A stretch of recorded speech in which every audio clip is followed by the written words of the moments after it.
आपण एक खूप महत्त्वाचा टॉपिक अभ्यासतोय. टॉपिक आहे मेंडेलिओज पिरियॉडिक टेबल. या आधीचे टॉपिक आपण जे स्टडी केले होते ते होते एलिमेंट्स क्लासिफाईड करत असताना metal, non metal and metalloid मधून करायचो. त्यानंतर सायंटिस्ट असते डोबेरॅडर. डोबेरॅडरने काय केलं होतं, made a group of 3 elements. त्यानंतर आले न्यूलँड्स. न्यूलँड्सने ऑक्टेट लॉ मांडला, the property of 8 elements similar to the first. आठव्याचे गुणधर्म पहिल्यासारखे. And another scientist is the Mendeleev. आणि मग मेंडेलिओनी एक पिरियॉडिक टेबल तयार केलेला आहे आणि त्या पिरियॉडिक टेबलचे मेरिट्स आणि डिमेरिट्स काय आहेत ते आपल्याला अभ्यासायचे आहेत. तर पिरियॉडिक टेबलचे मेरिट्स गुण काय होते आणि डिमेरिट्स म्हणजे त्याचे दोष त्रुटी काय होते ते आपल्याला अभ्यासणार आहेत. So first topic is the Mendeleev periodic table. So which fundamental property is assume to create the periodic table. कुठली अशी फंडामेंटल प्रॉपर्टी मेंडेलिओने ॲझ्युम केली आणि ज्याच्यातून पिरियॉडिक टेबल तयार केलाय. So this fundamental property is atomic mass. Atomic mass. So Mendeleev arranged all non-elements at that time in the increasing order of their atomic masses. तर atomic मासेच्या increasing order चढत्या क्रमाने मेंडेलिओनी इलेमेंटची मांडणी केली. So Dobereiner arrange all these non elements in increasing order of their atomic mass. Dobereiner पण atomic मासच्या साह्याने पिरियॉडिक टेबल किंवा इलेमेंटचा ग्रुप तयार केले. So Newlands arrange all these elements in an increasing order of their atomic mass. त्याने पण atomic massच्या सहाय्याने तयार केले. आणि third is the Mendeleev. Mendeleev arrange all elements in an increasing order of their atomic mass. तर मेंडेलिओने तयार केलेला जो पिरियॉडिक टेबल होता त्याची फंडामेंटल प्रॉपर्टी जी होती ती होती ॲटॉमिक मास. तो ॲटॉमिक मासचा आधार घेऊन त्यांनी ही पिरियॉडिक टेबलची संरचना केली होती. तर मेंडेलिओने जेव्हा पिरियॉडिक टेबल तयार केलं त्यावेळेला एलिमेंट किती डिस्कवर होते. So there are 63 elements. किती एलिमेंट्स होते, 63 एलिमेंट्स त्याने पिरियॉडिक टेबलने पिरियॉडिक टेबल तयार करताना एकूण किती एलिमेंट होते बरं, 63. सो पिरियॉडिक टेबल तयार करताना त्याला काय लॉ अप्लाइड झाला, काय ऑब्झर्वेशन निघालं. द प्रॉपर्टीज ऑफ एलिमेंट्स, मूलद्रव्यांचे गुणधर्म, आणि पिरियॉडिक फंक्शन, आवृत्ती फळ ऑफ देअर ॲटॉमिक मासेस. मेंडेलिओनी ज्या वेळेला पिरियॉडिक टेबल तयार केला, एलिमेंट्सची अरेंजमेंट केली, 63 एलिमेंट्स अरेंज केले आणि मग ऑब्झर्वेशन त्याला समजले की पर्टिक्युलर आवृत्ती फल म्हणजे काय, तर पर्टिक्युलर काही आवर्तनानंतर ते एलिमेंट सेम प्रॉपर्टीज दाखवतात. जसं डोबेरॅडर आपण पाहिलं होतं तसं. सपोज लिथियम, सोडियम, त्यानंतर पोटॅशियम हे मेंडेलिओने एक ग्रुपमध्ये तयार केले, पण यांच्या प्रॉपर्टीज सेम होत्या.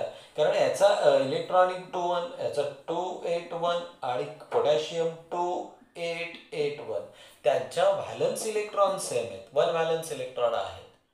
याचा अर्थ त्याची व्हॅलन्सी 1 आहे. आउटर मोस्टला 1 इलेक्ट्रॉन आहे म्हणजे ते सगळे मेटल्स आहेत. याचा अर्थ ते सिमिलर केमिकल प्रॉपर्टीज दाखवतात. आणि प्रॉपर्टीज ऑफ एलिमेंट्स, मूलद्रव्यांचे गुणधर्म जे आपण आता बोललो ते आर पिरियॉडिक फंक्शन, ठराविक काळाने of their atomic masses. Periodic function of their atomic masses. Atomic मासेसने त्यांची रचना केल्यानंतर विशिष्ट आवर्तनानंतर ते एलिमेंट सेम प्रॉपर्टीज दाखवतात. हा लॉ आहे तो मेंडेलिओने मांडला. मग याचे मेरिट्स काय होते मेंडेलिओचे, कुठले कुठले मेरिट्स होते मेंडेलिओचे त्याच्यामध्ये. First, atomic masses of some elements, काही मूलद्रव्यांच्या अणुवस्तुमानांक, were revise and given proper place of element in periodic table. काही मूलद्रव्यांचे atomic masses of some elements, काही मूलद्रव्यांचे अणुवस्तुमानांक, वेअर रिवाइज म्हणजे काही कालानंतर ते गुणधर्म सारखे दाखवतात. And given to the proper place of elements in periodic table. त्या पिरियॉडिक टेबलमध्ये त्या एलिमेंटला विशिष्ट असं स्थान त्यांनी दिलं. मग काय ते बघा. Example, atomic mass of beryllium. बेरिलियमचा ॲटॉमिक मास किती आहे बरं, 14.09. सो ॲटॉमिक मास ऑफ बेरिलियमचा ॲटॉमिक मास प्रेडिक्ट केलेला होता 14.09. चेंज टू करेक्ट, मेंडेलिओने करेक्ट केला आणि किती करेक्ट केलं बरं, 9.4. मग यापूर्वी जी अरेंजमेंट केलेली होती त्या अरेंजमेंटमध्ये जर आपण विचार केला तर पहिल्यांदा बोरॉन होता आणि त्यानंतर बेरिलियम होता. पहिल्यांदा बोरॉन आणि त्यानंतर बेरिलियम होता.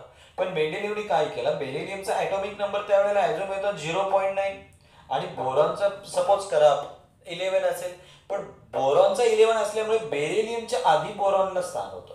पण मेंडेलिव्हने काय केलं, ॲटॉमिक मास ऑफ बेरिलियमचा ॲटॉमिक मास जो प्रेडिक्ट होता 14.09 चेंज टू करेक्ट त्याचा किती केला बरं 9.4. मग आता बेरिलियमचा जर 9.4 झाला तर 11 जर बोरॉनचा ॲटॉमिक मास असेल आणि बेरिलियमचा करेक्ट केलेला 9.4 असेल तर पहिल्यांदा कोण घेतला त्यांनी बेरिलियम आणि नंतर कोण घेतला बरं बोरॉन. तर अशा पद्धतीने बेरिलियम प्लेस बिफोर बोरॉन, बोरॉनच्या पूर्वी त्यांनी बेरिलियमला ठेवलं. म्हणजे हा त्याचा चांगला गुण होता, म्हणजे हा त्यांनी डिटेक्ट केलेला होता.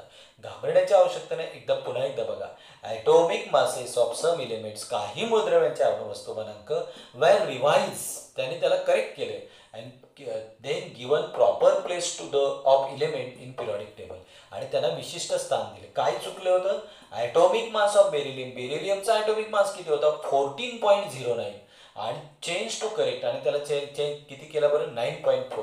म्हणजे या आधीच्या पिरियडिक टेबलमध्ये बोरॉन आधी होता आणि त्याच्यानंतर बेरिलियम होता, आणि ज्या वेळेला मेंडेलिव्हने चेंज केला त्यावेळेला त्यांनी बेरिलियम आधी घेतला आणि बोरॉन नंतर घेतलाय.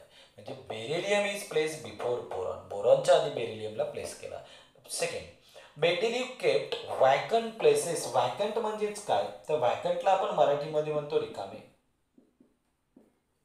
मेंडेलिव्ह kept some vacant places for elements. मेंडेलिव्हने काही त्या पिरियडिक टेबलमध्ये अशा रिकाम्या जागा ठेवल्या. कोणासाठी, still the elements not discovered, जे एलिमेंट शोधले गेले नव्हते त्या एलिमेंटसाठी सुद्धा त्यांनी वॅकंट प्लेस ठेवल्या. वॅकंटला आपण मराठीमध्ये म्हणतो रिकाम्या जागा. मेंडेलिव्ह केप्ट म्हणजे ठेवणं. काय ठेवलं मेंडेलिव्हने, वॅकंट प्लेसेस, रिकाम्या जागा. कोणासाठी ठेवल्या, for element still not discovered, जे एलिमेंटचे शोध लागले नव्हते अशा मूलद्रव्यांसाठी त्यांनी रिकाम्या जागा ठेवल्या. दीज अननोन एलिमेंट्स, हे जे माहीत नसलेले एलिमेंट्स आहेत, वेअर गिवन नेम्स, आणि त्यांनी त्याला नावं दिली. पहिलं नाव काय दिलं होतं, इका बोरॉन. सेकंड नाव दिलं त्यांनी इका ॲल्युमिनियम, आणि थर्ड नाव दिलं सिलिकॉन. काय केलं मेंडेलिव्हने बघा, मेंडेलिव्ह केप्ट वॅकंट प्लेसेस, त्याने रिकाम्या जागा ठेवल्या. कोणासाठी, for element still not discovered, जे एलिमेंट शोधले गेले नव्हते त्यांच्यासाठी. दीज अननोन एलिमेंट्स, आणि त्यांनी त्याला नावं पण दिली होती. काय नावं दिली होती, इका बोरॉन, इका ॲल्युमिनियम आणि इका silicon. Later these elements were discovered, ज्या नंतर हे एलिमेंट जेव्हा सापडले ज्यांच्यासाठी त्यांनी एम्प्टी स्पेसेस ठेवल्या होत्या, पण later these elements discovered were discovered, हे एलिमेंट जेव्हा शोधले गेले, नेम्स ॲज, त्यांनी त्याला नावं दिलं. फर्स्ट इका बोरॉनला नाव दिलं त्यांनी स्कँडियम. then second is the इका ॲल्युमिनियमला नाव दिलं गॅलियम, आणि थर्ड इज द इका सिलिकॉनला नाव दिलं जर्मेनियम. तर एक्झाममध्ये तुम्हाला याच्यावर क्वेश्चन विचारतात आणि खूप जम्पलिंग होते मुलांची, तर लक्षात घ्यायचं. इका बोरॉनला काय नाव दिलं, स्कँडियम हे नाव आहे त्याचं. इका ॲल्युमिनियमचं नाव आहे गॅलियम, आणि इका सिलिकॉनचं नाव आहे जर्मॅनियम. तुम्हाला इथे MCQ क्वेश्चन पण विचारला जातो.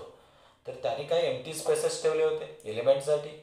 ज्या वेळेला एम्प्टी स्पेसेस ठेवले त्याला नावं पण दिली होती, इका बोरॉन, इका ॲल्युमिनियम, इका silicon. But later these element were discovered, जेव्हा ते शोधले गेले त्यांना नाव दिले स्कँडियम, गॅलियम आणि germanium. So last third merit of Mendeleev periodic table.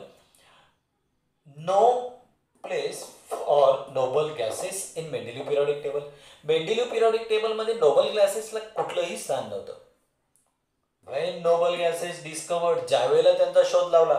For example ही मेंडेलिव्ह पिरियडिक टेबल आहे, सपोज करा. Okay, no place for noble gases in Mendeleev periodic table. Mendeleev periodic table बनून झाली होती, 63 एलिमेंट्स अरेंज केलेले होते आणि नोबल गॅसला कुठलं स्थान नव्हतं. when noble gases discovered, जेव्हा ते शोधले गेले, Mendeleev create 0 group without disturbance of original periodic table. मेंडेलिव्हने काय केलं, इकडे एक साईडला एक ग्रुप तयार केला, हा ग्रुप सेपरेट, आणि त्याला नाव दिलं 0 ग्रुप. काय नाव दिलं याला, 0 ग्रुप. म्हणजे मूळची पिरियडिक टेबल होती ती कुठल्याही पद्धतीने डिस्टर्ब नाही झाली. त्याने काय केलं, सरळ एक शेवटी एक रेष मारली, एक ग्रुप तयार केला आणि तिथे सगळे ते नोबल गॅस प्लेस करून टाकले. बघा, no place for noble gas in Mendeleev periodic table. त्याच्या पिरियडिक टेबलमध्ये इथे ही जी ओरिजिनल त्याची पिरियडिक टेबल होती, इथे नोबल गॅसला कुठलीच जागा नव्हती. व्हाय नोबल गॅसेस डिस्कवर्ड, जेव्हा ते शोधले गेले, मेंडेलिव्ह क्रिएट झिरो ग्रुप, त्याने डायरेक्टली इकडे एक झिरो ग्रुप तयार केला आणि झिरो ग्रुप तयार केल्यानंतर Mendeleev create zero group without disturbance of original periodic table. ही जी ओरिजिनल पिरियडिक टेबल आहे याच्यामध्ये कुठल्याही पद्धतीचं डिस्टर्ब न करता सरळ त्याने एक सेपरेट झिरो ग्रुप तयार केला आणि ते इलिमेंट तिथे प्लेस केले. अशा पद्धतीने हे इलिमेंट्स मेंडेलिव्हचे मेरिट्स होते. तर आपल्याला काय अभ्यास करायचा होता? फर्स्ट टॉपिक, मेंडेलिव्हने कुठली प्रॉपर्टी ॲझ्युम केली? Fundamental property atomic mass. किती इलिमेंट डिस्कवर केले होते? 63 इलिमेंटची अरेंजमेंट केली ॲटॉमिक मासनुसार आणि पिरियडिक टेबल तयार केला. काय लॉ होता? The property of element are periodic function of their atomic masses. काही आवर्तनानंतर त्या ॲटॉमिक मास नंतर अरेंजमेंट केल्यानंतर ते इलिमेंट सिमिलर प्रॉपर्टी दाखवतात. त्याचं मेरिट्स काय होतं? त्याने ॲटॉमिक मास करेक्ट केले होते. फॉर एक्झाम्पल बेरिलियमचा 14.09 होता, तो करेक्ट करून 9.4 केला आणि त्याला बोरॉनच्या आधी प्लेस केला. त्यानंतर काही वॅकंट प्लेसेस ठेवले होते, त्यांची नावं दिली होती त्यांनी, एका बोरॉन, एका ॲल्युमिनियम, एका सिलिकॉन. आणि ज्या वेळेला ते डिस्कवर केले त्यांना नाव दिलं स्कॅन्डियम, गॅलियम आणि जर्मेनियम. आणि नोबल गॅसला कुठलंही प्लेस नव्हतं, पण जेव्हा ते डिस्कवर केले गेले तेव्हा त्यांनी एक झिरो ग्रुप तयार केला आणि without disturbance of original periodic table. So clear all this points. तुम्ही पुढा व्हिडिओ बघा आणि सगळे पॉईंट्स क्लिअर करून घ्या.